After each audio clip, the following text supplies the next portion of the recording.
আপনি কেন পেট চেপে পেশাব পায়খানা বের করলেন? এটা তো হারাম।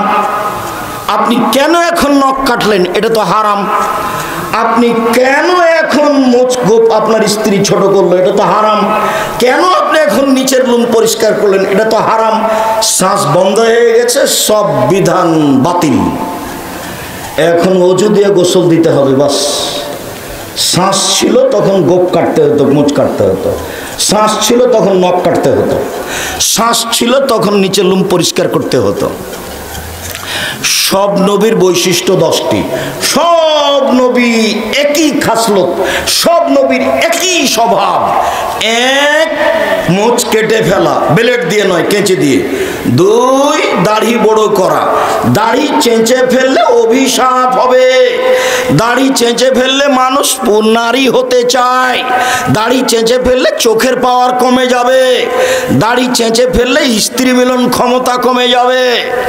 দাড়ি চেঁচে দিলে মহিলার সাদৃশ্য হয়, এর জন্য অভিশাপ হবে। সব নবীর খাসলাত, স্বভাব, বৈশিষ্ট্য, অভ্যাস, নীতি ছিল দাড়ি ছেড়ে দেওয়া। 3, পেশাব পায়খানার পরে পানি দিয়ে পবিত্রতা অর্জন করতে হবে, সব নবীর নীতি। পানি না থাকলে ঢেল টিস্যু পেপার, আগে ঢেল টিস্যু পেপার পরে পানি, এটা নগদ মিথ্যে। সব নবীর শিষ্টাচার, পেশাব পায়খানার পরে পানি দিয়ে পবিত্রতা অর্জন করতে হবে। পানি না থাকলে ঢেল টিস্যু পেপার। আবার ঢেল টিস্যু পেপার নিয়ে 40 কদম হাঁটা নোংরামি। পায়ের ওপরে পা তোলা বেহায়াই। খক খক করে কাশা আরো বেহায়াই। যদি 40 কদম হাঁটতেই হয়, পায়ের ওপরে পা তুলতেই হয়, যদি খক খক করে কাশতেই হয়, তাহলে আপনার স্ত্রীকে করা লাগবে না? আপনি একাই পবিত্রতা অর্জন করে জান্নাত পেতে চান, মহিলাটাকে জান্নাত যাওয়া লাগবে না? আব্দুর রাজ্জাক সাহেব, মহিলা যদি ঢেল ধরে হাঁটে তো কেমন কেমন লাগে? আরে ওকে যদি কেমন কেমন লাগে আপনাকে দেখে, তা আপনি যখন ঢেল ধরে হাঁটেন তখন তাকেও কেমন কেমন লাগে? ধর্ম কি পাগল হয়ে গেছে? ধর্ম একজন লোক দিয়ে চলে, যার নাম মোহাম্মদ সাল্লাল্লাহু আলাইহি সাল্লাম। 40 কদম কেন, 40 ঘন্টা পরে যদি টিস্যু পেপার ফেলেন তাহলে মনে হয় পেশাব আসলো, পেশাব আসলো। এটা ওয়াসওয়াসা, শয়তান ধরেছে আপনাকে। আপনি আর পবিত্র হতে পারবেন না। পদ্ধতিটা আছেন রাসূলের। এদিকে দেখেন, এদিকে। আপনি মহিলা মানুষ খেয়াল করতে পারেন, প্রজেক্টটা দেওয়া নেই তো আপনি গল্প করছেন কেন? আপনাকে তো আমি বলেছি আপনার গায়ের উপর দিয়ে আর একজন চলে গেলে মুখ খুলবেন না। কষ্ট করে এখানে এসেছেন, আমিও আপনার জন্য এসেছি। আমি আপনাকে অন্তর থেকে ভালোবাসি। আপনি নাচলের মহিলা হিসাবে আরও আমি ভালোবাসি। কেউ যখন নাচল বলে পরিচয় দেয় তখন আমার অন্তরটা ভিন্ন হয়ে জেগে ওঠে। 1-2 দিন পড়িনি, 8 বছর যাবৎ পড়েছি। মৌলানা আতাউল্লাহ, মৌলানা শীষ মোহাম্মদের ভাত নিয়েছি দুপুরে 8 বছর যাবৎ। আব্দুল হাফিজ চেয়ারম্যানদের বাড়ি থেকে, প্রিন্সিপালের বাড়ি থেকে। এই যে আমার ডান দিকে বসে আছে, ওর মার নাম ধরে ডাকতো তার দাদি। ওর মার নাম খালেসা।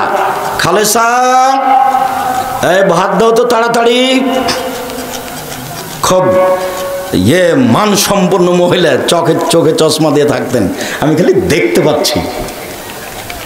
আব্দুল হাফিজের মার নাম ধরে ডেকে বলতেন। কাজের মহিলা থাকতো অনেক। আল্লাহ তাআলা চলে গেছে, ওদের মাফ করো, আল্লাহ আমিন। স্টেশন মাদ্রাসার সাথে যত মানুষ পুরুষ নারী ছিল, আল্লাহ তুমি ওদের মাফ করো। ওদের তুমি কবরের শাস্তি মাফ করো। ওদের তুমি কবরকে প্রশস্ত করো। ওদের তুমি কবরকে আলোকিত করো। লুৎফল হাজি, যার জায়গির হয়নি লুৎফল হাজির বাড়িতে খাবে। লুৎফল হাজির মেজাজ, দুপুরে খাওয়ার সময় ডাল নেই, তো স্ত্রী বলছেন যে বউ বেটি নিয়ে পায়নি, ব্যস্ততা সব করতে। আমি ওটা বলছি না, আমি বলছি ডাল নাই কেন? না, বাড়িতে ছেলে মেয়ে বেশি, একটু কাজ বাজ করছিল, ওরা বউ বেটি রান্না করতে পারে না। আমি এটা বলছি না, আমি বলছি ডাল নাই কেন। খুব জেদি মানুষ। জীবনের চেয়ে বেশি ভালোবাসতো মাদ্রাসাকে, জীবনের চেয়ে। এখানে টিন সেট ঘর ছিল, নিজে মাটিতে নেমে গিয়ে পা চাপা দিয়ে মাটি কাদা করে মাটি উঠিয়ে দিচ্ছেন, দেওয়াল দিচ্ছেন, উপরে মাটি দিচ্ছেন, আমরা সাথে আছি। আল্লাহ তুমি এসব মানুষকে মাফ করো। ভাবে মনে হয়তো জীবনের চেয়ে বেশি ভালোবাসেন প্রতিষ্ঠানকে। এই প্রতিষ্ঠান নিয়ে আপনারা কেউ ছিনিমিনি খুলবেন না। এ হিসাব বাদ দেন, মন বড় করেন, প্রতিশোধ নেবেন না, কেউ কাউকে ঘায়েল করার চেষ্টা করবেন না।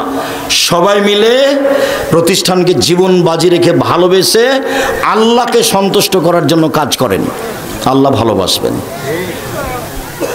ওই ভালোবাসার সুবাদে আপনি যখন বলেন আমার বাড়ি না চল, তখন আমি ভিন্নভাবে আপনার সাথে কথা বলি।